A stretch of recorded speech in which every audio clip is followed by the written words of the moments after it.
के इस कार्यक्रम में ये महामंत्री भाई प्रीतम सिंह जी, हमारी समिति के दूसरे महामंत्री भाई उदय सिंह जी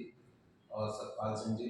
यहाँ पर समिति के हमारे उपाध्यक्ष भाई जगत सिंह जी, रोहित चौधरी जी, हमारे भाई जो संचालन कर रहे हैं अजय चौधरी जी, सौरभ जी, और हमारे लाइब्रेरी का जो मुख्य रूप से काम देखते हैं भाई वीरेंद्र जी, और यहाँ पर सभी प्यारे बच्चों। आज का दिन जो है बड़ा ही महत्वपूर्ण है और हमारे लिए महत्वपूर्ण इसलिए है क्योंकि जिस लाइब्रेरी में हम यहाँ पर अध्ययन करते हैं, जिस लाइब्रेरी का लाभ आप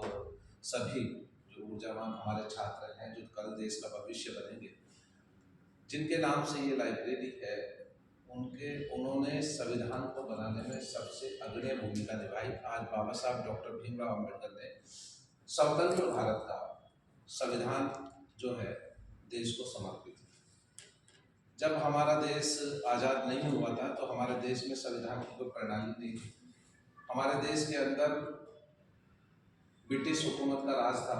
जिन्होंने लगभग 200 वर्षों तक हमारे देश पर राज किया। हमारे देश के अंदर उन्हीं का शासन चलता था, उन्हीं के नियम चलते थे, जिनको कंपनी शासन कहते थे, और उन्हीं के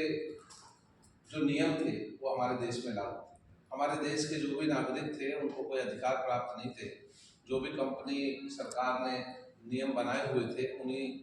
नियमों के तहत हमारे देश का संचालन वो करते थे, जिसकी वजह से हम अपने ही देश के अंदर अपने ही अधिकारों के लिए हमेशा लड़ते थे, अपने ही अधिकारों के लिए हमेशा हम डिपेंडेबल रहते थे। देश के वीर जो स्वतंत्रता सेनानी थे, जिन्होंने देश की आज़ादी में अग्रणी भूमिका निभाई, उन सभी स्वतंत्रता सेनानियों को, उन सभी हमारे देश के जितने भी महापुरुष हुए, महात्मा गांधी जी हुए, सुभाष चंद्र बोस जी हुए, चाहे चंद्रशेखर आज़ाद हुए, भगत सिंह जी हुए, उधम सिंह जी हुए, सैकड़ों ऐसे नाम हैं जिन नामों का हम जितना गुणगान करें, जितना हम एहसान का जीवन भर उतार नहीं सकते, क्योंकि जब स्वतंत्र भारत के अंदर स्वतंत्रता से सांस लेने का अधिकार हमें उन्हीं महापुरुषों की वजह से मिला। जब देश के प्रथम प्रधानमंत्री आदरणीय पंडित जवाहरलाल नेहरू बने, तो उसके बाद में एक संविधान सभा का निर्माण किया गया। संविधान सभा का जब निर्माण किया गया तो उसके अध्यक्ष डॉक्टर भीमराव अम्बेडकर, और संविधान जो है, जो हमारे नए बच्चे हैं ज़्यादातर, बुरा मत मानना, संविधान के विषय में जानते इसलिए नहीं है क्योंकि आज का जो युग है वो आधुनिक शिक्षा का है। हम कहीं ना कहीं अपने ऊर्जा को देश की उन्नति के जो साधन नए नए बनते जा रहे हैं, चाहे वो IT का सेक्टर है, चाहे वो विज्ञान का सेक्टर है, चाहे वो किसी भी स्तर का है, हम अपनी पढ़ाई को केंद्रित हम उसी स्तर से रखते हैं, तो देश के इतिहास को और देश की मूल भावना से बहुत कम रूबरू होते हैं। ऐसे जो मौके होते हैं जो ये आज हम यहाँ पर छोटी सी सभा कर रहे हैं, ये बहुत महत्वपूर्ण है, और जीवन के लिए महत्वपूर्ण इसलिए होता है कि जब हम अपने सिविल सर्विसेज की परीक्षा में इंटरव्यू के लिए बैठते हैं तो ऐसे बहुत सारे क्वेश्चन आते हैं। जो लोग पढ़ते हैं वो जानते हैं इस विषय को, जो टेक्निकल पढ़ते हैं शायद वो नहीं जानते। तब ऐसे बहुत महत्वपूर्ण क्वेश्चन आते हैं जो देश की इतिहास से और देश की भविष्य और देश की मिट्टी से जो जुड़े हुए क्वेश्चन होते हैं, उन क्वेश्चनों पर बहुत मजबूती से फोकस करते हैं, और इंटरव्यू में भी वही ज़्यादातर क्वेश्चन पूछे जाते हैं। तो कहीं ना कहीं इनका महत्व इसलिए है क्योंकि जो हमारे देश की मूल भावना है, जो देश की मूल फाउंडेशन है, जिसके ऊपर हमारे देश की इबादत लिखी हुई है, इमारत खड़ी है, उसका मूल सिद्धांत ये संविधान है। इस संविधान की बदौलत ही हम सबको अधिकार प्राप्त है, और इस संविधान से ही हमारा देश निहित है और वो चलता है। बहुत महत्वपूर्ण दिन है जब आज के दिन 26 नवंबर 1949 को बाबा साहब डॉक्टर भीमराव अम्बेडकर ने संविधान तैयार किया। इसका मसौदा पूर्ण रूप से तैयार हुआ तो आप लोगों को पता नहीं, 29 महीने और लगभग इसमें 3 साल का समय लगा, और लगभग 19 से 20 देशों की यात्रा उन्होंने की, जब जाकर उसको पढ़ा और उसको अपने संविधान के रूप में अंकित किया।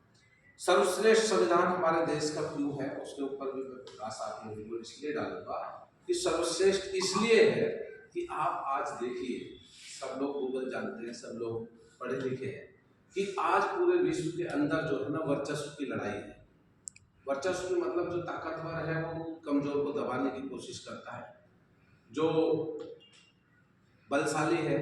वो दूसरे पर अटैक करके उसकी संप्रभुता को नष्ट करने की कोशिश करता है। देश के अंदर ही ऐसी एक स्पर्धा लगी हुई है जिसमें हम दूसरे को घेर के अपनी एक सरकार बनाने के तरफ सरकारें बढ़ती हैं। तो उसका मूल कारण क्या है मालूम है? मैं उदाहरण देता हूँ, जैसे पाकिस्तान है, अफगानिस्तान है, नेपाल है, या जितने भी ऐसी कंट्रियां हैं जिन कंट्रियों के अंदर संविधान की कोई ज़्यादातर वैल्यू नहीं है। उसका मूल सिद्धांत ये है कि उनकी जो संविधान का जो ढांचा है वो बहुत कमज़ोर है। संविधान का ढांचा इसलिए कमज़ोर है कि वहाँ जो है ना, लोकतंत्र को इतनी शक्तियाँ प्रदान नहीं की गई कि लोकतंत्र अपने देश को मजबूत बना सके। हमारे देश का संविधान इसलिए मजबूत है कि परिस्थिति चाहे जैसी भी हो, हमारे देश के जो लोकतंत्र का ढांचा इस तरीके से बना है कि